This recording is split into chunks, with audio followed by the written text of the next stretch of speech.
Question है आपके demand, supply and tax subsidy को लेकर के।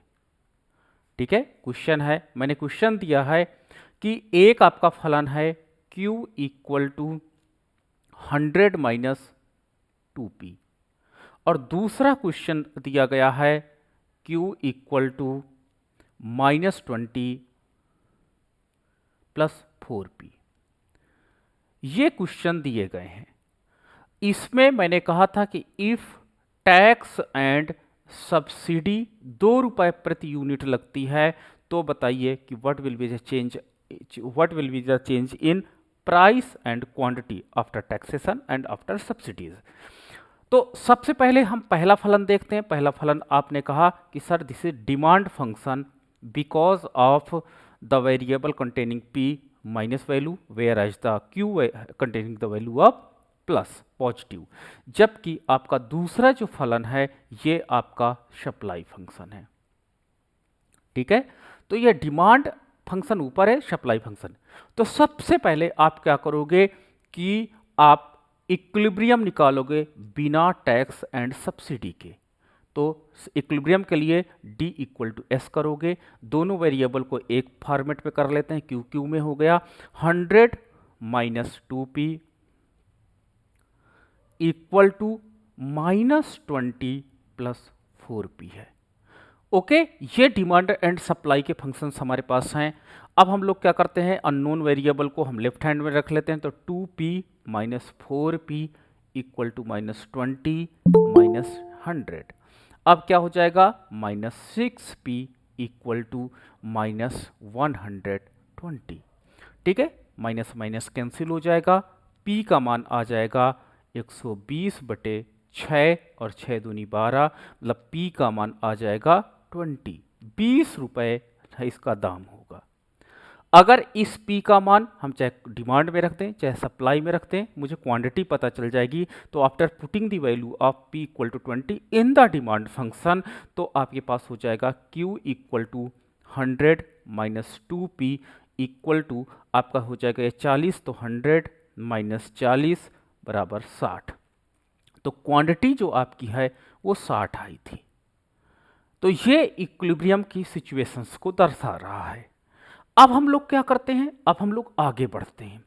आगे बढ़ने पर पहली बात हम करते हैं कि टैक्स लगाने की हमने बात की थी कि टैक्स लगाया जाता है। तो मैंने आपको बोला था कि जो टैक्स अमाउंट होता, टैक्स याद रखना, प्रति इकाई टैक्स के संदर्भ में मैं ये फार्मूला बता रहा हूं।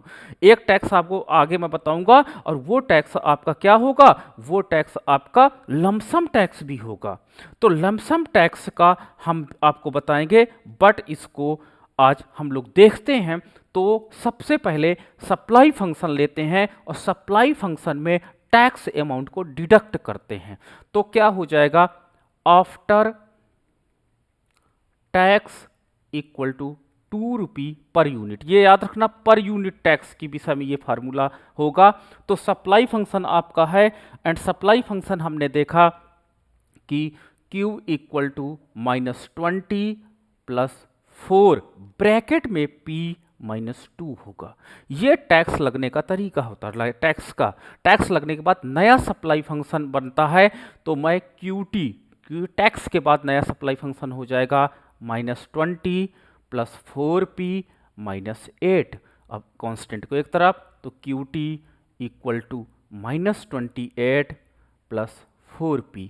तो ये आपके पास सप्लाई फंक्शन आफ्टर टैक्सेशन, इसको आप लिख सकते हो कि न्यू सप्लाई फंक्शन है, सप्लाई फंक्शन विथ टैक्स के। ये टैक्स के बाद ये जो सप्लाई फंक्शन है वो बन रहा है। अब क्या हो जाएगा, न्यू इक्विलिब्रियम करोगे। तो न्यू इक्विलिब्रियम में क्या करेंगे कि वही पुराना डिमांड फंक्शन हो जाएगा, पुराना वाला डिमांड फंक्शन एंड टैक्स वाला सप्लाई फंक्शन। तो आपका क्या हो जाएगा, 100 minus 2P equal to -20 plus 4P। ये आपका इक्विलिब्रियम कंडीशन है। ठीक है, पुराना वाला डिमांड फंक्शन है एंड नई वाली आपकी सप्लाई फंक्शन है। तो क्या हो जाएगा, -2P -4p equal to -20 and कुछ गड़बड़ हुआ, 28 है, सॉरी वही तो 28 है, 28 है, ये 28 है, -28 -100 आपका हो जाएगा -6p इक्वल टू -128, माइनस से माइनस कैंसिल हो गया, p इक्वल टू 128 अपॉन 6 कितना हो जाएगा p का मान 6 दूनी 12 21.9 ओके 21.9 ये प्राइस होगा। क्वांटिटी कितनी होगी प्लीज टेल मी 57.6 देखो ये क्वांटिटी होगी।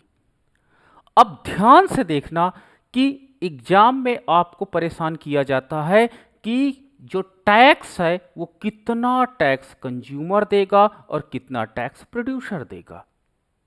टैक्स लगा प्रोड्यूसर पर है, बट क्या वो टैक्स को शिफ्ट कर पा रहा है या नहीं कर पा रहा है। कभी कभी प्रोड्यूसर के पास इतनी पावर होती है पूरा का पूरा टैक्स शिफ्ट कर देता है, और कभी कभी पावर जीरो होती है वो कुछ भी टैक्स शिफ्ट नहीं कर पाता, और कभी कभी बीच की स्थितियां होती हैं जब वो कुछ टैक्स तो कंज्यूमर के ऊपर शिफ्ट कर पाता है और कुछ टैक्स उसको अपने जेब से भरने पड़ते हैं। तो वही स्टडी आज हम करने जा रहे हैं। तो चलिए इतना कंक्लूजन निकालना तो मैंने कल आपको सिखाया। अब टैक्स डिबेट पे हम बात करते हैं कि टैक्स का कितना पोर्शन कंज्यूमर पेड कर रहा है और कितना पोर्शन प्रोड्यूसर पेड कर रहा है। टैक्स लगाया गया 2 रुपये पर यूनिट, 2 रुपये पर यूनिट लगाया गया टैक्स। पहला प्राइस था P1, कितना प्राइस था 20 रुपये था, और क्वांटिटी कितनी थी 60 रुपये क्वांटिटी थी।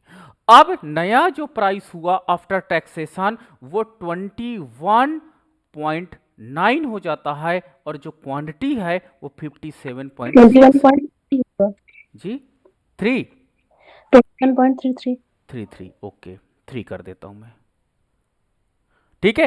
अब देखो यहां पर प्राइस में चेंजेस कितने हुए हैं, 1 रुपए 30 पैसे का, 1 रुपए 30 पैसे का चेंज हुआ है।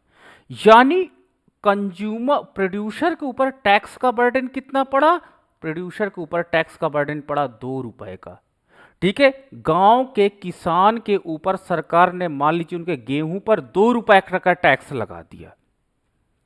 किसान अपने अनाज को लेकर के बाजार आता है, वो टैक्स को एज इट इज नहीं प्राइस में बढ़ा पा रहा है क्योंकि मार्केट मैकेनिज्म उसको ऐसा करने नहीं दे रही है, लेकिन मार्केट उसको सपोर्ट कर रहा है। तो उसने प्राइस में देखो 1 रुपए 30 पैसे टैक्स बढ़ा करके, प्राइस बढ़ा करके टैक्स को कंज्यूमर के ऊपर शिफ्ट कर दिया है, ठीक है। तो यानी प्रोड्यूसर कितना टैक्स दे रहा है, प्रोड्यूसर किसान हुआ तो प्रोड्यूसर 70 पैसे टैक्स पेड कर रहा है, एंड कंज्यूमर जो टैक्स पेड कर रहा है, कंज्यूमर कितना टैक्स पेड कर रहा है 1.30 टैक्स पेड कर रहा है, कौन कंज्यूमर।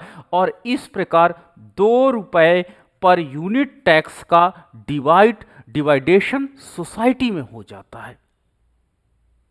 सरकार प्रोड्यूसर को पकड़ती है टैक्स लगाने के लिए, प्रोड्यूसर कंज्यूमर पे शिफ्ट करता है टैक्स, लेकिन पूरा टैक्स शिफ्ट नहीं करने पाता है, इसलिए प्रोड्यूसर 70 पैसे टैक्स देता है, और कंज्यूमर क्योंकि उसके प्राइस में चेंजेस 1 रुपए 30 पैसे के आ गए हैं, इसलिए 1 रुपए 30 पैसे का जो टैक्स है वो कौन पेड कर रहा है, वो पेड कर रहा है कंज्यूमर। इसलिए टैक्स शिफ्टिंग पावर प्रोड्यूसर के पास ज्यादा है और कंज्यूमर के पास कम है। इस तरह आप सोसाइटी में एनालिसिस कर सकते हो कि जो टैक्स सोसाइटी में लगाया जाता है उसका पूरा का पूरा इंपैक्ट कंज्यूमर के ऊपर नहीं होता और ना कभी प्रोड्यूसर के ऊपर होता, लेकिन एक दो सिचुएशंस में पाया गया हो सकता है।